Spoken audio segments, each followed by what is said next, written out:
Guardians listening. This is Deputy Commander Sloan requesting emergency support.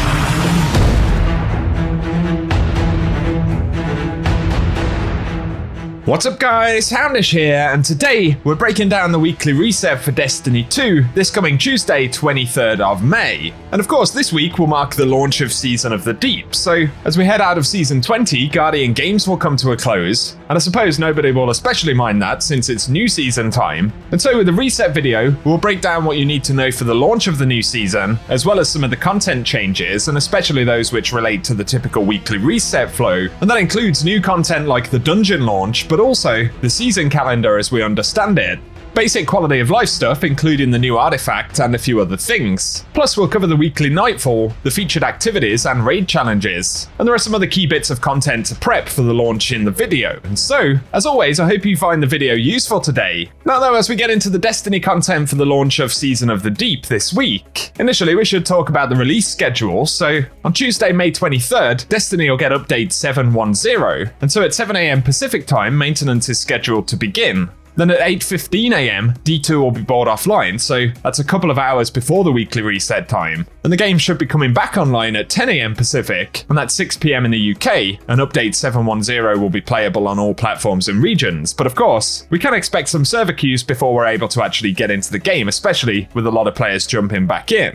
Main thing to remember is that 2 hours before the season kicks off, the game will be going offline. So keep that in mind if you're doing any prep immediately before the launch of the season. And then to talk about some of the new content that we'll be getting in that first week, initially, we are getting a new dungeon. And this will kick off on week 1, so it opens at 10 AM Pacific on Friday, May 26th. So at the daily reset, we'll be able to jump into that new dungeon and check it out. Of course, Bungie haven't revealed any specific details about it yet, but stands to reason that this dungeon will be featured on the returning destination Titan. On top of that though, Bungie separately outlined in their seasonal ritual schedule preview that they will be launching Trials of Osiris on the first week. So, since there won't be a power increase of any type for Season 21, the playing field will be reasonably level, and Trials will also return on the Friday. So it'll certainly be a busy weekend if you're looking to jump into both that and the new dungeon. And again, without that power increase, they've also said that in week 4 of the season, Grandmaster Nightfalls will become available. Although that will only be for the weekly Grandmaster, and Conqueror Guilding node will still be planned to open in week 7. So really, it's going to be quite a content-heavy front end to Season of the Deep. And something else worth bearing in mind, Bungie previewed the new artifact for the season just the other day. And I'll link an article down below with all of the specific mods that will be unlocked in the artifact. But they have said that starting with Season of the Deep, we'll have the option to refund perks from the artifact individually one by one. So that should enable us to adapt to each activity and craft the most focused build without resetting the entirety of the artifact, which is certainly a positive thing. So keep that in mind. And then content-wise, outside of the return to Titan, there will also be a new quest available on Neomuna. So separate to the events of Season of the Deep, Bungie have said there'll be a new quest to explore Neomuna and learn about the nature of the Veil via Osiris. And they've said that this will be a reasonably brief pursuit, but it will grant access to 3 new aspects for Strand, and those are the Threaded Spectre for Hunters, where we can activate the class ability to leave behind a decoy woven from Strand matter that draws the attention of nearby combatants. And as combatants approach that, the decoy will detonate, which deals damage and releases threadlings that seek out and attack nearby enemies. Additionally, Titans will get the Fletchered Storm aspect, and while sliding, we can activate a charged melee ability to leap into the air, and that knocks nearby targets away and deals damage. Then, while airborne, we can activate the charged melee again to launch a cluster of damaging, unraveling projectiles. Finally, the Warlocks will unlock the Wanderer, and tangles we throw will attach to enemies and detonate into a suspending burst, and threadling final blows will create a tangle. So all of those will be accessed via that new quest on Neomuna, and as an additional reward, Bungie have said Lightfall owners will also get their hands on a new legendary weapon, and that is the hand cannon that we can see right here. We don't have a ton of details about it, but if you're looking for something separate to do outside of the new content on Titan, that should be a pretty interesting questline with a few useful rewards right there. But now as we get into a bit more of the normal weekly reset flow, initially, the featured Nightfall for the week will be the Devil's Lair, which of course returns after a bit of time away. So it'd be cool to have that back as a Nightfall. There'll also be a featured weapon, but we don't know exactly what that is yet, as that's a rotation we have to see in full via the game. Although on that subject, Bungie have said weapons entering the pools for ritual activities for the Nightfall includes the Braytech Osprey rocket launcher, as well as the loaded question fusion rifle. and those will be Nightfall specific weapons, so we might get one of those featured in the first week. Then, for the Vanguard, the Positive Outlook Void Precision Auto Rifle will return, and Gambit will get a new Strand Linear Fusion Rifle.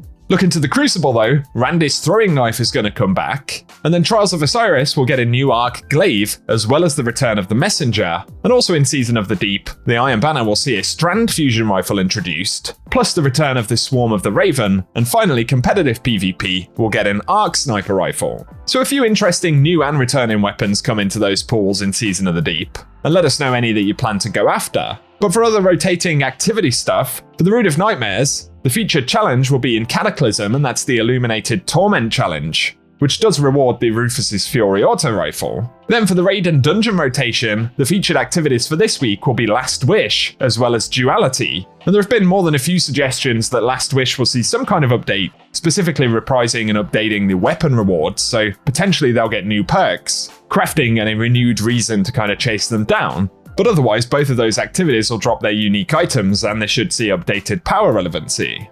A quick economy change worth keeping in mind, but at the start of the new season, the Finest Mana Weave and Rainmaker consumables will no longer have a drop source in the game, so we won't be able to earn them anymore, and instead we'll get one enhancement core when we would see a Finest Mana Weave drop.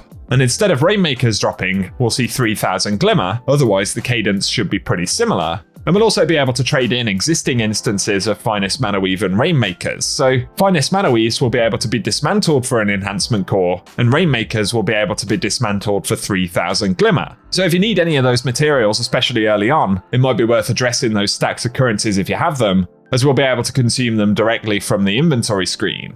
Moving on to Eververse, of course, we haven't seen any of the new Eververse stuff for the season, but Bungie did confirm that they are releasing the new Arbalest ornament that the community voted for, so we're not certain whether it will be a silver-only purchase or whether it will potentially come up for both currencies in the season. I'd imagine we'd be able to pick it up for Bright Dust at some point, but a pretty cool new Arbalest ornament there, kind of with that Neomuna theme. That'll be something to look out for in the season, but as always, I'll be sure to keep you guys posted when we get a better look at the Eververse inventory for Season of the Deep.